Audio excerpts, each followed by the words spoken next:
स्वागत है दोस्तों आपका स्टडी फास्ट के अपने यूट्यूब चैनल पर।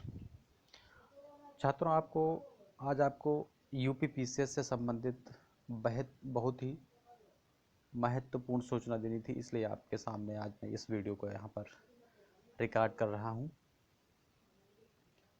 सूचना यह है कि पीसीएस का फॉर्म जिसकी लास्ट डेट पहले 21/5/2020 थी, जिसको बढ़ा करके अब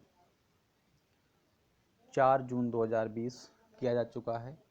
अब आप लोग इस फॉर्म को बिना देरी के 4 जून 2020 तक भर सकते हैं। आयोग ने इस बात का पूरा ख्याल रखा है कि कुछ लोग जो लॉकडाउन के कारण अपने फॉर्म को फिल नहीं कर पा रहे थे, उनके लिए ये डेट बढ़ाकर 4 जून 2020 कर दी गई है। आपको बता दें कि यूपी पीसीएस के अंतर्गत इस बार सहायक वन संरक्षक या क्षेत्रीय वन अधिकारी के भी फॉर्म एक साथ में लिए जा रहे हैं। छात्र, यदि इस फॉर्म को भरने में आपको किसी प्रकार की दिक्कत का सामना करना पड़ रहा हो तो आप लोग जो है हमको बता सकते हैं। और इस फॉर्म को से संबंधित हम आपको कुछ सूचनाएं भी यहाँ देने जा रहे हैं। सूचना यह है कि सबसे पहले इस फॉर्म की हम आपको फीस बता देते हैं। इस फॉर्म को भरने के लिए आपको जो अनारक्षित या आर्थिक रूप से कमज़ोर या अन्य पिछड़ा वर्ग के जो कैंडिडेट हैं, उनको कुल मिलाकर के 125 रुपये फीस देनी होगी। और अनुसूचित जाति, अनुसूचित जनजाति, इनको 65 रुपीज़ पे करना होगा। वहीं दिव्यांग श्रेणी के जो कैंडिडेट हैं उनको 25 रुपीज़ यहाँ पर पे करना होगा। और जो भूतपूर्व सैनिक हैं उनको इस फॉर्म को फिल करने के लिए केवल 65 रुपीज़ पे करना पड़ेगा। और वही स्वतंत्रता संग्राम सेनानी के आश्रित या महिला कैंडिडेट अपनी मूल श्रेणी के अनुसार उनसे फीस ली जाएगी।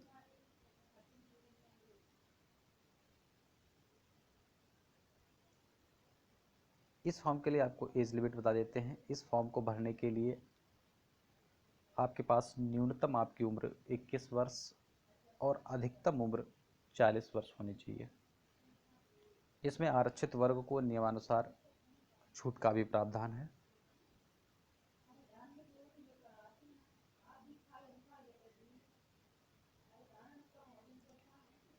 शैक्षिक योग्यता के बारे में आपको बता देते हैं। तो शैक्षिक योग्यता यहाँ पर जो है वो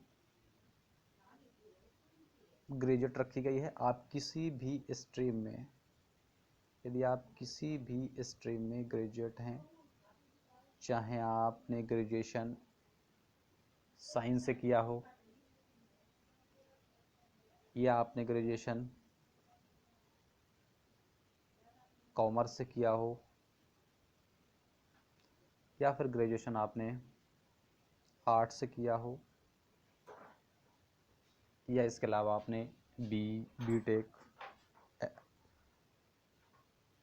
बीएमएस, एमबीबीएस या कोई भी आपने डिग्री ले रखी होगी तो सभी प्रकार की डिग्री रखने वाले स्टूडेंट्स इसमें आवेदन कर सकते हैं।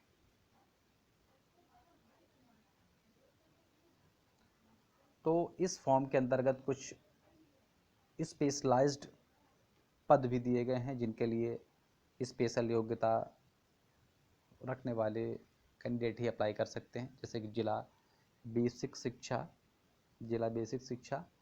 या सह शिक्षा विद्यालय निरीक्षक एवं अन्य समकक्षीय प्रशासनिक पद, जिला विद्यालय प्रशासनिक अधिकारी। इसके लिए स्नातकोत्तर उपाधि से तात्पर्य है आपके पास पीजी डिग्री होनी चाहिए, यानी कि पोस्ट ग्रेजुएशन डिग्री होनी चाहिए किसी भी स्ट्रीम में।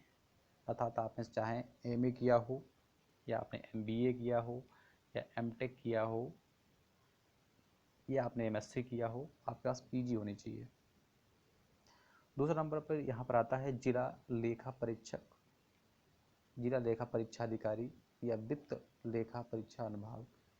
इसमें आपके पास वाणिज्य स्नातक, अर्थात यहाँ पे आपके पास बीकॉम की डिग्री होनी चाहिए। तीसरा पद यहाँ जो कि स्पेशलाइज्ड क्वालिफिकेशन के अंतर्गत आता है वो है सहायक नियंत्रक विधिक माप श्रेणी 1 या सहायक विधिक माप विज्ञान श्रेणी 2। इसमें आपके पास साइंस, भौतिकी या यांत्रिकी सहित विज्ञान में स्नातक की उपाधि हो।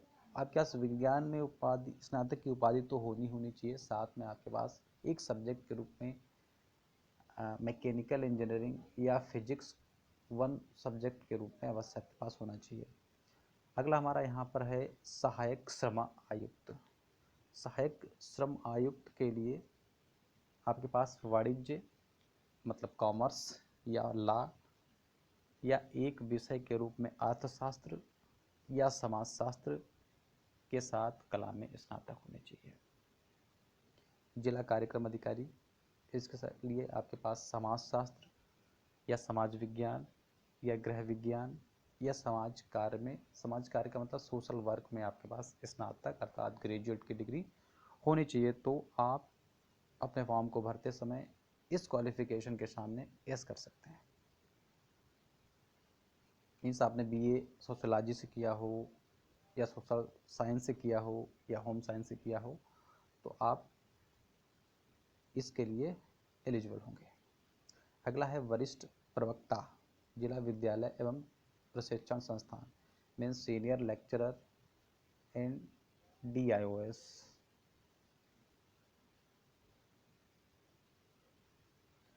स्नातकोत्तर उपाधि के साथ शिक्षा स्नातक मीन्स PG, मीन्स यहाँ पर कहने का मतलब है स्नातकोत्तर उपाधि मतलब PG डिग्री प्लस यहाँ पर B.Ed, ये यहाँ पर आपके पास होना चाहिए टू फिल दिस पोस्ट।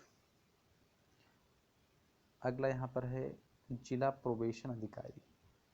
जिला प्रोबेशन अधिकारी के लिए आपके पास मनोविज्ञान मीन्स साइकोलॉजी या समाजशास्त्र अर्थात सोशोलॉजी या फिर सोशल वर्क में PG डिग्री होनी चाहिए या उसके कोई समकक्ष अर्हता होनी चाहिए या सोशल वर्क में किसी मान्यता प्राप्त संस्था से सामाजिक कार्य की किसी शाखा में अपने PG डिप्लोमा किया हो। बाल विकास परियोजना अधिकारी, जिसको हम CDPO भी कहते हैं, चाइल्ड डेवलपमेंट प्रोग्राम ऑफिसर, इसके लिए आपके पास क्वालिफिकेशन के तौर पर समाजशास्त्र या समाज कार्य या गृह विज्ञान में स्नातक की उपाधि होनी चाहिए अर्थात आपके पास सोशोलॉजी या सोशल वर्क या होम साइंस में ग्रेजुएट डिग्री होनी चाहिए या सरकार के द्वारा निर्धारित कोई मान्यता प्राप्त अर्हता होनी चाहिए। यहाँ पर यदि अगले पद की बात करें तो अभिहित अधिकारी या खाद्य सुरक्षा अधिकारी मीन्स डेजिग्नेटेड ऑफिसर और फूड सेफ्टी ऑफिसर। इस पद के लिए कैंडिडेट के पास किसी मान्यता प्राप्त यूनिवर्सिटी से MSc इन केमिस्ट्री होनी चाहिए या फिर इसके लिए आपके पास निम्न डिग्रियों में से कोई एक होनी चाहिए मीन्स आपने फूड टेक्नोलॉजी से या फिर डेयरी टेक्नोलॉजी से या बायोटेक्नोलॉजी से या ऑयल टेक्नोलॉजी से या एग्रीकल्चर साइंस से या वेटनरी से या फिर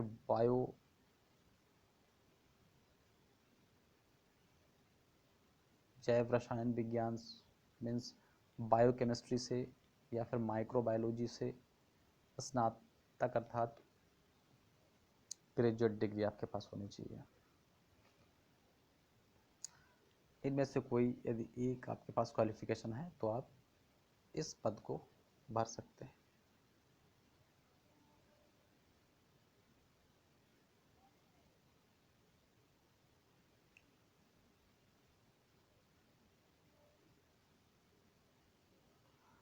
आगे हम बात करते हैं, अगला पद है सांख्यिकी अधिकारी स्टैटिस्टिकल ऑफिसर। इसके लिए भारत में विधि द्वारा स्थापित किसी विश्वविद्यालय से आपके पास गणित मीन्स मैथमेटिक्स या फिर मैथमेटिकल स्टैटिस्टिक्स या एग्रीकल्चरल स्टैटिस्टिक्स में PG डिग्री होनी चाहिए।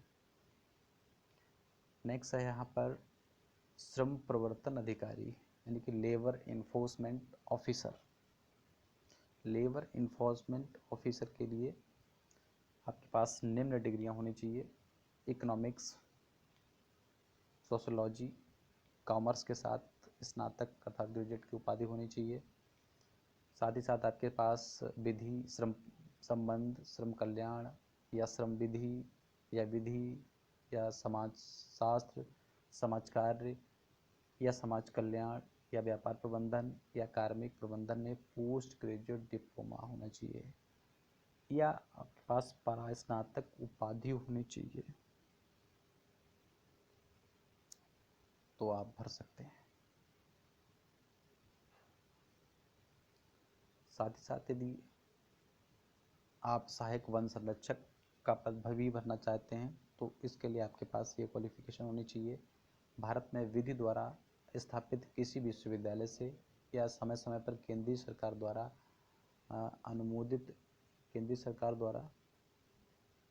अनुमोदित किसी विदेशी विश्वविद्यालय से कम 1 वर्षीय वनस्पति विज्ञान, जीव विज्ञान, रसायन विज्ञान, भौतिक विज्ञान, गणित, भूगर्भ, वानिकी, सांख्यिकी के साथ स्नातक की उपाधि या कृषि में स्नातक उपाधि या अभियंत्रण में स्नातक उपाधि या सरकार द्वारा इसके समक्ष किसी मान्यता प्राप्त कोई अर्हता आपके पास होनी चाहिए। यदि आपके पास 2 वर्ष का प्रादेशिक सेना या एनसीसी का बी सर्टिफिकेट है तो आपको मामले समान होने पे या समान अंक होने पे आपको इसमें वेटेज दिया जाएगा। साथ ही इस पद के लिए आपके पास कुछ फिजिकल रिक्वायरमेंट है, वो भी होनी चाहिए, जो इस प्रकार है।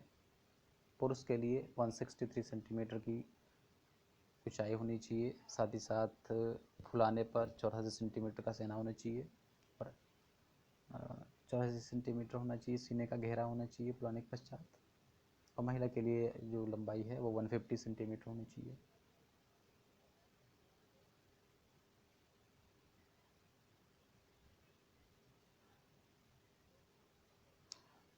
हाँ, एक बात और आप लोगों को यहाँ पर बताना था कि इसमें जो स्पेशलाइज्ड पोस्ट दिए हैं, इनमें से यदि कोई क्वालिफ़िकेशन आपके पास नहीं है तो इसका ये मतलब बिल्कुल भी नहीं है कि आप UPPCS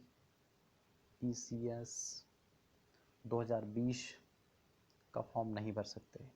ऐसा नहीं है, ये कुछ स्पेशलाइज्ड पद हैं, उनकी स्पेशल क्वालिफ़िकेशन है। ज़्यादातर पद जो होते हैं वो सामान्य ग्रेजुएट कैंडिडेट के लिए ही होते हैं। इसलिए आप इस फॉर्म का, यदि आपके पास किसी भी स्ट्रीम में आपने स्नातक किया है तो आप इस फॉर्म को निसंकोच भर सकते हैं। और लास्ट में आप लोगों से एक रिक्वेस्ट है, यदि इस चैनल पर दिखाया गया कंटेंट आपको अच्छा लगा हो तो आप चैनल को सब्सक्राइब कर सकते हैं और वीडियो को लाइक कर सकते हैं। Thank you.